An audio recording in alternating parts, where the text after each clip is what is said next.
we're gonna start finishing up on the overpainting. Basically, we have now done a lot of work on the bottom of the painting, and it looks pretty good. Now let's do a little bit more around the tops here on all of these buildings, which look quite blank at the moment. If we zoom in a little bit, the texture is quite basic and there's not much visual interest, and currently everything that is eye-catching about this image is at the bottom. I think we can improve the top a little bit more. So let's click Ctrl T to transform. And let's just make it a little bit smaller first of all, so it will be quicker when we are transforming, because Photoshop has to deal with less pixels. And my Photoshop file is getting quite large right now, so I'm trying to avoid making it any more slow than necessary. And when you're working on large projects such as this, it is, I would say, recommended to occasionally merge and tidy up your layers, just so that you can save some memory, because when you have a Photoshop file that's a few gigabytes large, it kind of becomes a little bit tough to work quickly. So first of all, let's grab this whole bit and let's click Ctrl plus Shift plus J to cut it out and put it on a new layer. And let's just have a look at putting it on this wall. So I'm maybe a little bit concerned about the perspective, as here we are looking up. Let's see if we can flip it and have it look like the photo is looking downwards. I think this kind of works well enough because the lighting is quite even. I think we can get away with this. You know, something like this would not work in a sunny area, as all of the shadows would be upside down, but here I think it's maybe okay for us to use this. So let's just put this here and let's just warp it into place like so. You can warp by clicking Ctrl plus Shift and dragging any of the corners, or just Ctrl.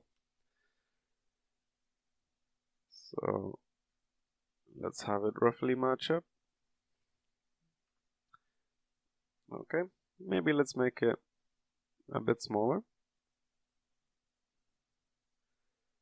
like so. Maybe actually let's put it here. Let's just fix the perspective slightly.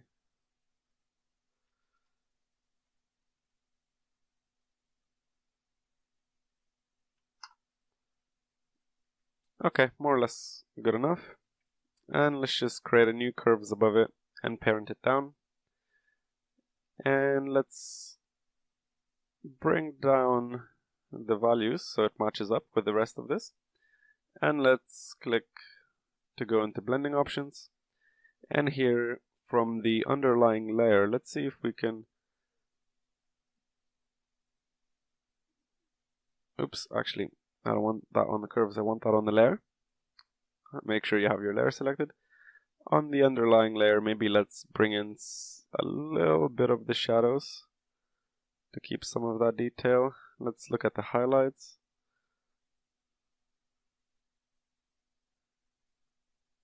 Yeah, I think that's good enough.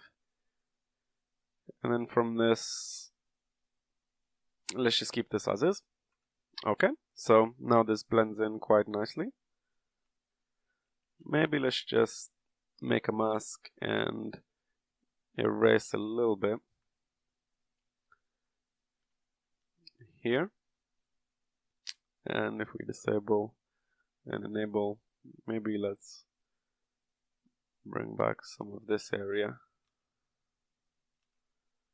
Just trying to keep the best of both the 3D render and my photograph, just to make sure they merge as nicely as possible.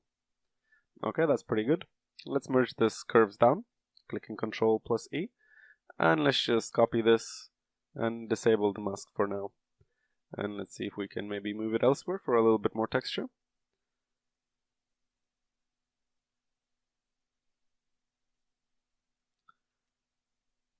And just correct it a little bit.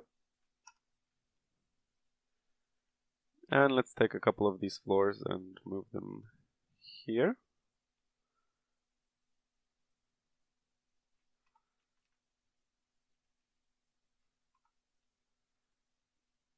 And just as long as we roughly get them in the right perspective, that'll be good enough, as these don't draw much attention. Let's actually use the burn tool a little bit more to darken this area and maybe slightly here. Okay, so let's just take this mask and make it all white, and let's delete it. Let's delete this one too, which will merge them together. Okay, that's pretty good. Let's just delete it from here. Okay, that looks quite good. Let's look into our textures again, and maybe let's see a new one that we can use. This one looks pretty cool. Okay, let's just copy all this. Okay, and let's go back into our Photoshop file, and let's paste it, and let's shrink it down to 20%. Alright, let's again straighten it out, because if we straighten it first, then we can have a much easier time fitting this into place. Don't have to do it perfectly, but it is helpful. Let's look at flipping this as well. Yeah, that works okay. No one will be able to tell. Let's maybe put it here. Alright. Shrink it down like so.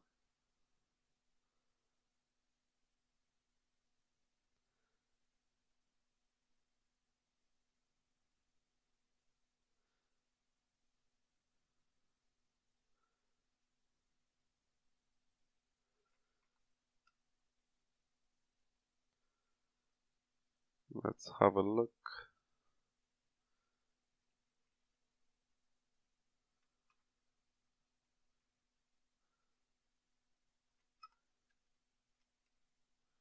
Okay, that's close enough. Let's again create a curves and just grade this down to fit in with the surroundings.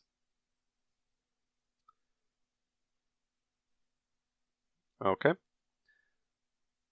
Let's merge that down, and let's create a hue saturation and just desaturate it slightly and merge that as well. Now let's again go into blending options, and let's bring back some of the shadows from underneath.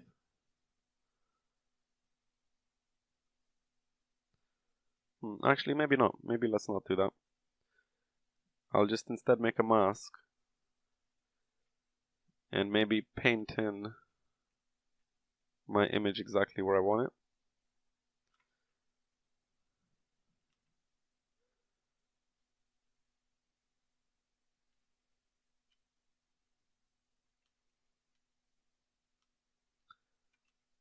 Like so.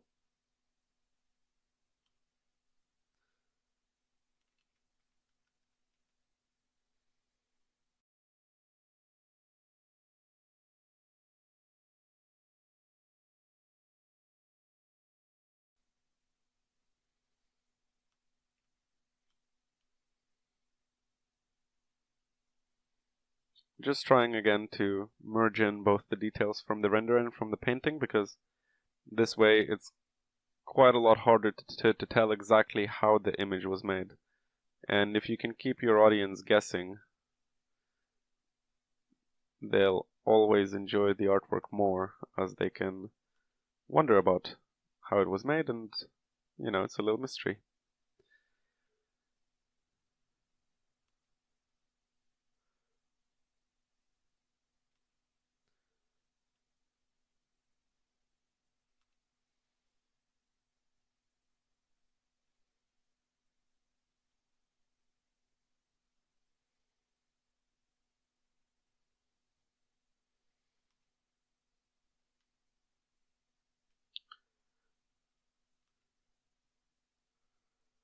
Alright,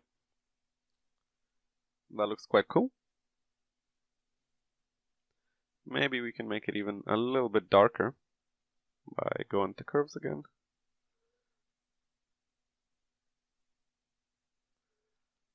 Alright, and let's copy this again, disable the mask, and let's just have a look at putting it here as well, maybe.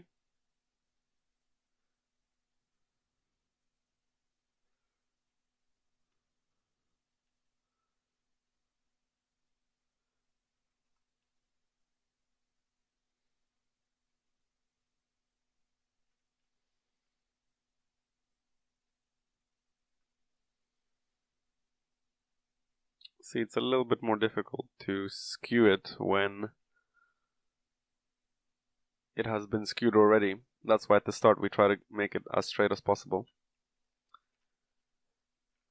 So let's paint in a little bit of this here. Just again to mix together all of these different details.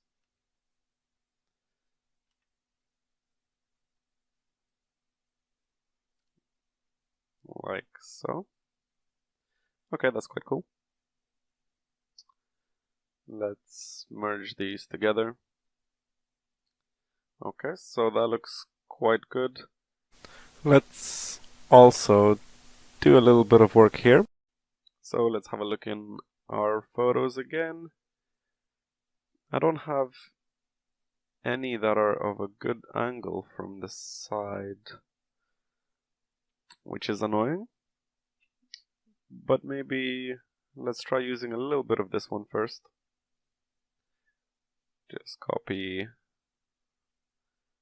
all of this. And there. Okay. Actually, let's grab even a little bit more.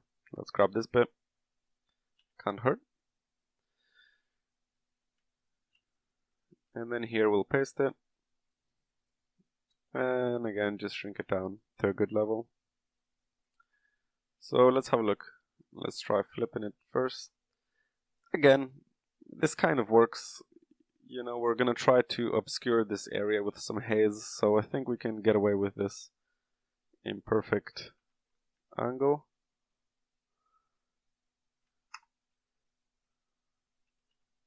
A little bit more.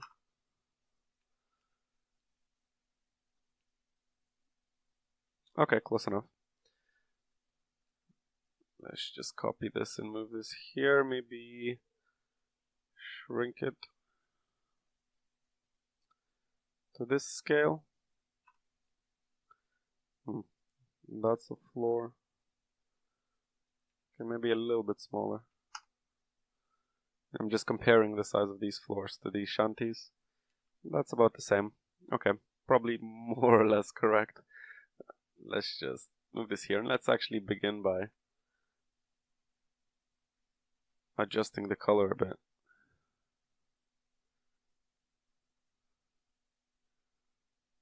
Like so. Let's merge that down. And let's just look at bringing out the shadows from underneath. And let's just copy this so that the second time, if I have to copy it, it won't be skewed already. It'll be nicely transformed, which is just the mistake that I made previously with this.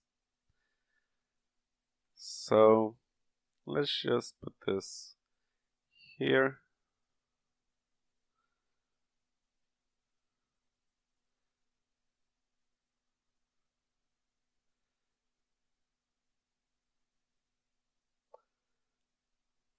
Like so.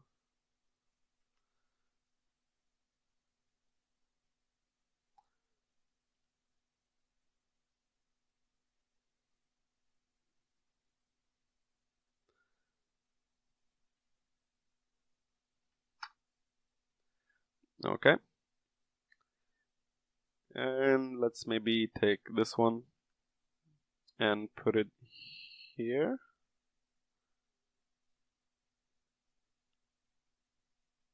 Let's just skew this.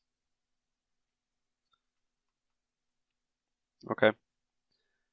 Now let's go here and make a mask, invert it, and let's paint it in where we want the detail.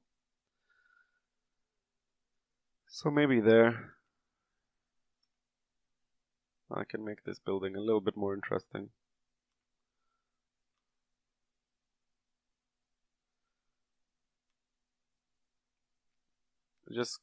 I keep clicking Control, like painting a lot, and then clicking Control Z to undo it, and then just doing specific parts that I like.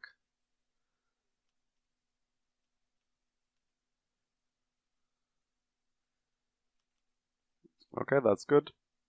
Let's go to our other layer and paint in here.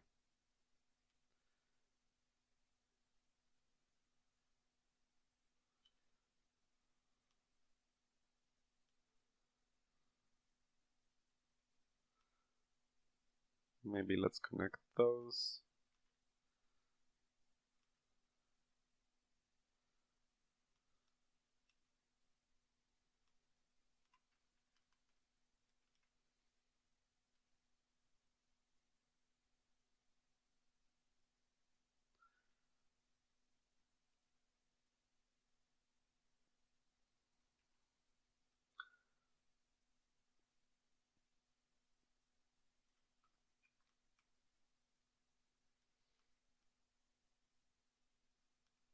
Okay, so now let's just merge these down. Actually, let's merge this down and apply the mask. Okay.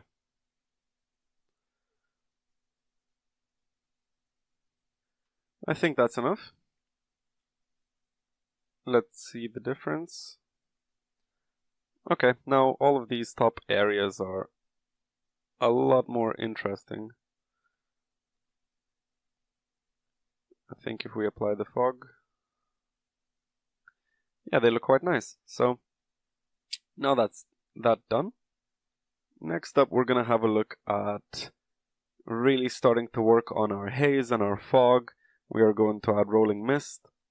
We're gonna look at starting to add elements such as waterfalls and color correcting the whole image to really create a mood that looks like it's fitting this theme that I'm going with for a rainy season and an ancient city and it being mysterious. So we will really try to bring the image together using these elements. The fog and the waterfalls will help us obscure some of this detail and help us draw attention to just the areas that we want to draw attention to. And our plan is to really have a nice looking image that people can get lost in. So let's move on.